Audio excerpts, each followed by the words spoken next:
বাংলা পিছিয়ে যাওয়ার বিষয় নয়, সারা ভারতবর্ষের মধ্যে কলকাতা কিন্তু এনসিআরবির রিপোর্ট অনুযায়ী মহিলাদের জন্য সবথেকে সুরক্ষিত শহর। মহিলাদের ক্ষমতায়নের জন্য নিশ্চিতভাবে পশ্চিমবাংলা এই মুহূর্তে বেঞ্চমার্ক।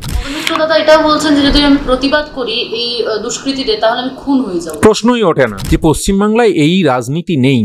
বললাম খুন হয়ে গেল, এগুলো উত্তরপ্রদেশে হয়। যদি দিলীপদা তৃণমূলে যোগদান করেন স্বাগত জানাবেন?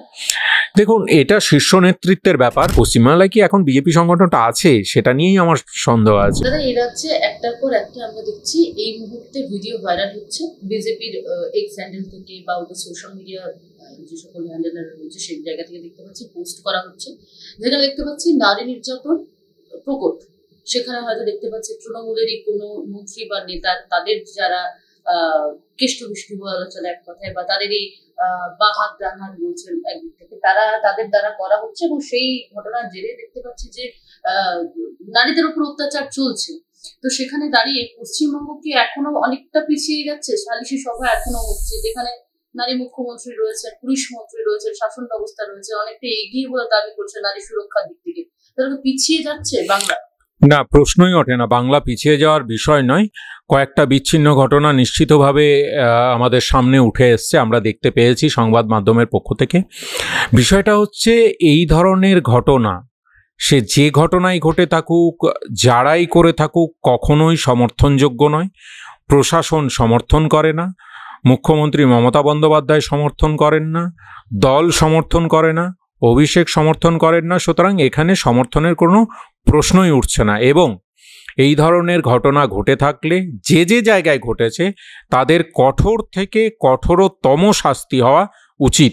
এবং যারাই করে থাকুক তারা যদি ভেবে থাকে যে তারা সমাজের ঊর্ধ্বে, তাহলে তারা ভুল ভাবছে। তারা যদি ভেবে থাকে প্রশাসনের ঊর্ধ্বে, তারা ভুল ভাবছে। তাদের দলে কোনো জায়গা নেই, এই সমাজেও কোনো জায়গা নেই। তারা নিকৃষ্টতম একটা জীব। সুতরাং এরা সমাজের কীট। এরা এইভাবে বিভিন্ন জায়গায় পরজীবীদের মতো বিভিন্ন আশ্রয়ের খোঁজার চেষ্টা করে যে আমি ওই দলের সঙ্গে জড়িত, বা এর আগেও যারা শাসক দল ছিল হয়তো তাদের সঙ্গে জড়িত ছিল, তার আগে যারা শাসক দল ছিল তাদের সঙ্গে জড়িত ছিল। এরা সমাজের আসলে কীট। এদেরকে মনে হয় না যে এর সঙ্গে দলের প্রশাসনের কোনো সম্পর্ক আছে। অত্যন্ত খারাপ একটা বিষয়। এবং নারী সুরক্ষায় একটা তথ্য মনে করিয়ে দিতে চাই যে সারা ভারতবর্ষের মধ্যে কলকাতা কিন্তু এনসিআরবির রিপোর্ট অনুযায়ী মহিলাদের জন্য সবথেকে সুরক্ষিত শহর। সুতরাং এইটা ঠিক নয় যে নারী সুরক্ষা এখানে নেই। আমরা পশ্চিমবাংলায় মহিলা ক্ষমতায়নের জন্যে ভারতবর্ষের এই মুহূর্তে সবথেকে বেশি এগিয়ে আছে হচ্ছে পশ্চিমবাংলা। আমাদের সেলফ হেল্প গ্রুপের মহিলা সদস্যদের সংখ্যা 1,12,00,000-এর উপরে। আমাদের এখান থেকে সবথেকে বেশি আইনসভায় মহিলা পাঠানো হয়েছে, সেটা লোকসভা হোক, ইভেন পঞ্চায়েত অবধি। তৃণমূল কংগ্রেসের সদস্যা সংখ্যা অর্থাৎ প্রতিনিধি আইনসভাতে সবথেকে বেশি, যেখানে ইউএনের অ্যাভারেজ হচ্ছে, গড় হচ্ছে 33% টার্গেট, যে 33% থাকতে হবে, সেখানে আমরা লোকসভায় প্রায় 38%-এর কাছাকাছি সাংসদ পাঠিয়েছি, মহিলা সাংসদ। সুতরাং মহিলাদের ক্ষমতায়নের জন্যে নিশ্চিতভাবে পশ্চিমবাংলা এই মুহূর্তে বেঞ্চমার্ক। তার সঙ্গে এই ঘটনার সম্পর্ক নেই। মন্তব্য করছেন যে মদন মিত্রর সঙ্গে জয়ন্ত সিং এর আমরা লিঙ্ক দেখতে পাচ্ছি সোশ্যাল মিডিয়ায়, ফটো থেকে শুরু করে। মদন মিত্র সরাসরি মন্তব্য করছেন যে দুষ্কৃতীদের সঙ্গে নেতা মন্ত্রীদের বড় হাত রয়েছে। পাশাপাশি উনি জয়ন্ত সিংকে ঘনিষ্ঠভাবে চেনেন, কিন্তু উনি তার ঘনিষ্ঠ নন। আরো বড় বড় প্রমোটার থেকে শুরু করে নেতা মন্ত্রীরা জয়ন্ত সিং এর ঘনিষ্ঠ, এই মন্তব্য করেছেন মদন বাবু।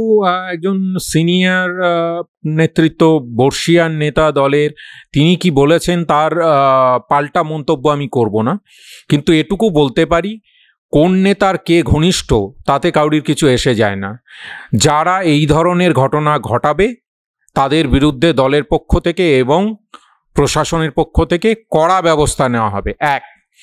দ্বিতীয় কথা, আমি যেটা বলছিলাম, বিভিন্ন সময় বিভিন্ন লোকজন বিভিন্ন নেতা নেত্রীদের সঙ্গে মঞ্চতে থেকে একটা ছবি তুলে নিয়ে তারপরে তারা দেখানোর চেষ্টা করে তারা এই নেতা নেত্রীর খুব কাছের, এবং তারপরে তারা অপরাধ সংগঠিত করার চেষ্টা করে। এই প্রবণতা ভারতবর্ষের রাজনীতিতে প্রকট। সুতরাং এবং সেক্ষেত্রে এখানে যেহেতু সরকারে তৃণমূল কংগ্রেস আছে, এক্ষেত্রেও বিরল নয়, সেখানেও বিভিন্ন যারা সমাজের দুষ্কৃতী বা সমাজের যারা খারাপ লোক তথাকথিতভাবে, তারা বিভিন্ন সময় হয়তো বিভিন্ন নেতা মন্ত্রীদের কাছে ছবি তুলেছেন বা তোলেন। বক্তব্যটা হচ্ছে, যখন আমি একটা রাজনৈতিক ব্যক্তিত্ব হিসাবে কোথাও যাই, কোনো সভাতে যাই, কোনো দাদা এটাও বলছেন যে যদি আমি প্রতিবাদ করি এই দুষ্কৃতীদের, তাহলে আমি খুন হয়ে যাব, প্রশ্নই ওঠে না।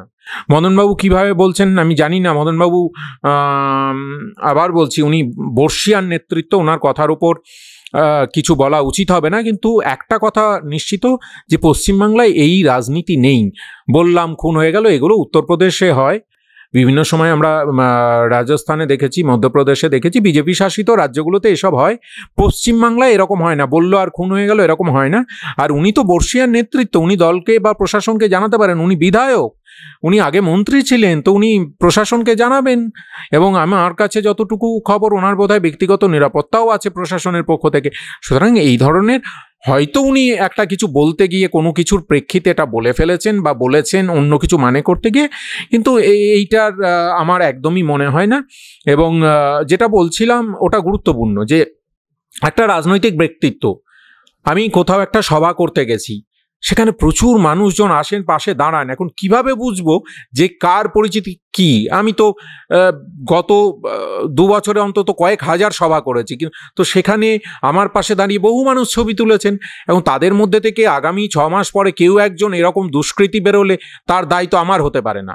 এখন বিষয়টা হচ্ছে, আমি তাকে আশ্রয় দিচ্ছি কি দিচ্ছি না সেটা বিষয়। পরিষ্কার জানিয়ে দিচ্ছি, দল কাউকে আশ্রয় দিচ্ছে না।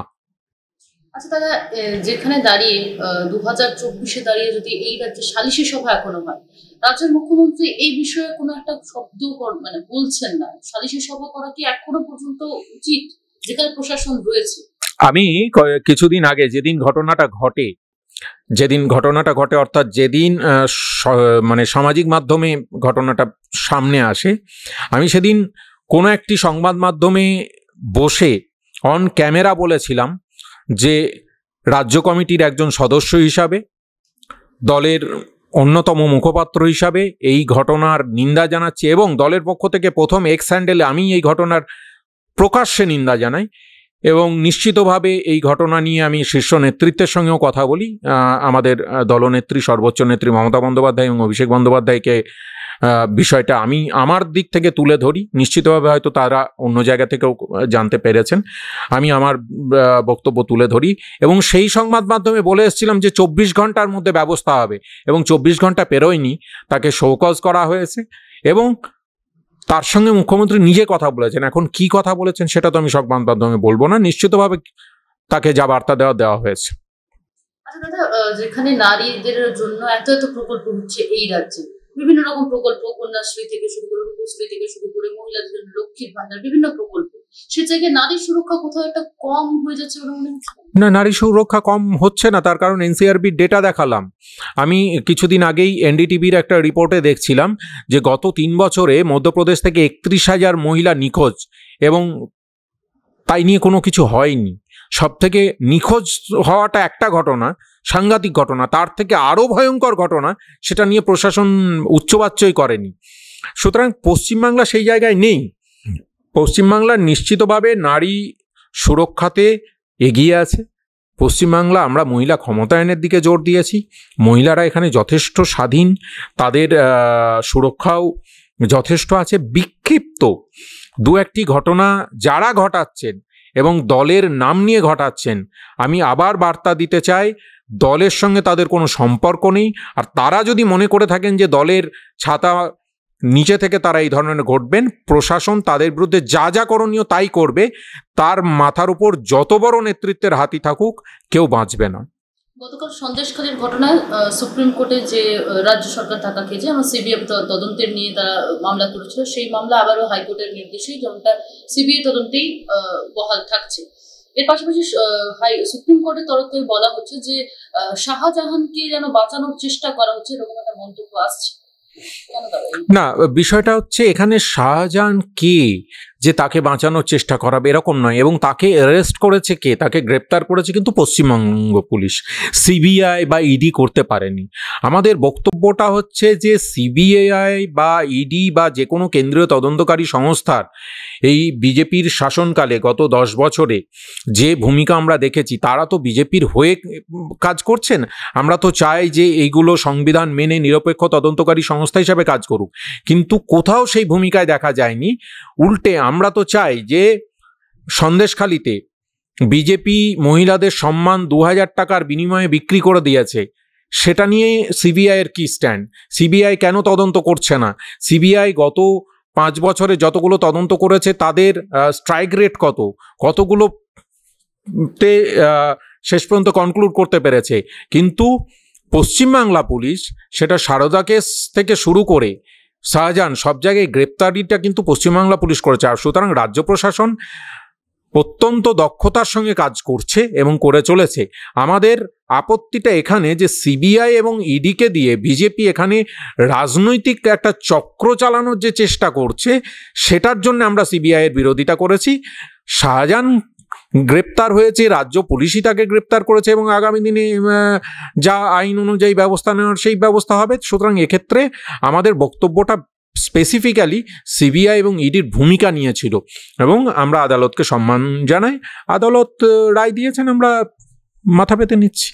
দাদা, বহরমপুরের যিনি জয়ী প্রার্থী ইউসুফ পাঠানকে নিয়ে বিরোধীরা অনেক রকম মন্তব্য করেছিলেন যে তাকে খুঁজে পাওয়া যাবে না ভোটের পর। ঠিক সেরকমই দেখা যাচ্ছে, সেভাবে কিন্তু কেন্দ্রে তাকে দেখা যাচ্ছে না। তাহলে কি ইউসুফ পাঠান পুকুরের ফুল হয়ে গেলেন? আগের দিন তোমাদেরকে আরেকটা সাক্ষাৎকারে আমি বলছিলাম, এই ইউসুফ পাঠানকে নিয়ে কথা হচ্ছিল। আচ্ছা ভেবে দেখো, ইউসুফ পাঠান জেতার পরে সে কেন্দ্রে এসছে, ওখানে ক্রিকেট একাডেমি খোলার কথা বলা হয়েছে, সে নিজে এই প্রস্তাব দিয়েছে, সে বলেছে যে আমি এখানকার মানুষের সঙ্গে থাকবো। তারপর সংসদের অধিবেশন চলছিল, সেই অধিবেশনে সে ফিরে গেছে। তারপরে অধিবেশন এই তো 3 দিন আগে 4 দিন আগে শেষ হয়েছে। সুতরাং এরকমটা নয় যে ইউসুফ পাঠান কেন, যে কোনো সাংসদ ছেড়ে দাও, ইউসুফ পাঠানের কথা ছেড়ে দাও, যে কোনো সাংসদ, তারা তো 24 ঘন্টা সেখানেই পড়ে থাকবেন এরকমটা নয়। কিন্তু তারা যাচ্ছেন কিনা, মানুষের সঙ্গে যোগাযোগ রাখছেন কিনা, সেখানে তাদের প্রতিনিধিত্ব করার মতো কেউ আছেন কিনা, সেইগুলো বিষয়। তো সেইগুলো এত তাড়াতাড়ি এরকম জাজমেন্টাল হয়ে গেলে হবে না, কারণ অলরেডি তিনি নির্বাচনে জেতার পরে গেছিলেন, কথা বলেছেন, কি করবেন জানিয়েছেন, তারপরে অধিবেশনে গেছেন। এই 3-4 দিন সবে হয়েছে, নিশ্চিতভাবে তিনি আসবেন, তিনি আছেন এবং তিনি থাকবেন। আচ্ছা দাদা, বঙ্গ রাজনীতির একটা চর্চার নাম দিলীপ ঘোষ, প্রাক্তন বিজেপি সভাপতি ছিলেন, প্রাক্তন সাংসদও ছিলেন। বর্তমানে তিনি এখনো পর্যন্ত দলের তরফ থেকে কোনো রকম কোনো পদ পাননি। বিজেপি রাজ্য সভাপতি হতে পারেন বলে জল্পনা চলছে। এদিকে একটা জল্পনা চলছে হয়তো তৃণমূলে যোগদান করতে পারে। যদি দিলীপটা তৃণমূলে যোগদান করেন, স্বাগত জানাবেন? দেখুন, এটা শীর্ষ নেতৃত্বের ব্যাপার। মমতা বন্দ্যোপাধ্যায় এবং অভিষেক বন্দ্যোপাধ্যায় তারা সিদ্ধান্ত নেবেন এবং দলীয় স্তরেও আমাদের আলোচনা হবে যে কেউ আসতে চাইলে তাকে নেওয়া হবে কি হবে না। আগে সেরকম পরিস্থিতি তৈরি হোক, তারপরে ভেবে দেখা যাবে। আর বিজেপির অভ্যন্তরীণ যে কোন্দল হয়েছে সেটা তাদের একদমই নিজস্ব সাংগঠনিক বিষয়, আমি মন্তব্য করতে চাই না। কিন্তু পশ্চিমবাংলায় কি এখন বিজেপি সংগঠনটা আছে সেটা নিয়েই আমার সন্দেহ আছে। সুতরাং তাদের সংগঠন নিয়ে কোনো মন্তব্য করে লাভ নেই। আর কে কবে আসতে চাইছেন, এখন সবাই তৃণমূলে আসতে চাইছেন, তো তৃণমূলে আসতে চাইলে তখন আলোচনা সাপেক্ষে শীর্ষ নেতৃত্ব নিশ্চিতভাবে সিদ্ধান্ত নেবেন। আচ্ছা দাদা, দিলীপ ঘোষ কতটা প্রাসঙ্গিক? দিলীপ ঘোষ কি বেসিসে প্রাসঙ্গিক? মানে দেখুন, উনি বিরোধী মতাদর্শের একটা রাজনীতি করেন। ব্যক্তি হিসাবে বিভিন্ন সময় ওনার মন্তব্য নিয়ে রাজ্য রাজনীতি সরগরম হয়েছে। আমি মনে করি যে কোনো রাজনৈতিক কর্মী তার আদর্শ নিয়ে তাদের নিজস্ব আদর্শ নিয়ে যারা রাজনীতি করেন, সেই জায়গাটাকে আমি সম্মান জানাই। সুতরাং তিনি তার জায়গা থেকে প্রাসঙ্গিক। এখন পশ্চিমবাংলার রাজনীতিতে কতটা প্রাসঙ্গিক সেটা পরে ভাবা হবে, কিন্তু তিনি নিশ্চিতভাবে তার জায়গায় প্রাসঙ্গিক। তিনি এতটা ডেডিকেশনের সঙ্গে এতদিন ধরে সংগঠন করছেন, বিভিন্ন ভূমিকায় কাজ করে এসছেন, নিশ্চিত সেটা সম্মানের জায়গা। আমি ব্যক্তিগতভাবে সেই জায়গাটাকে সম্মান জানাই।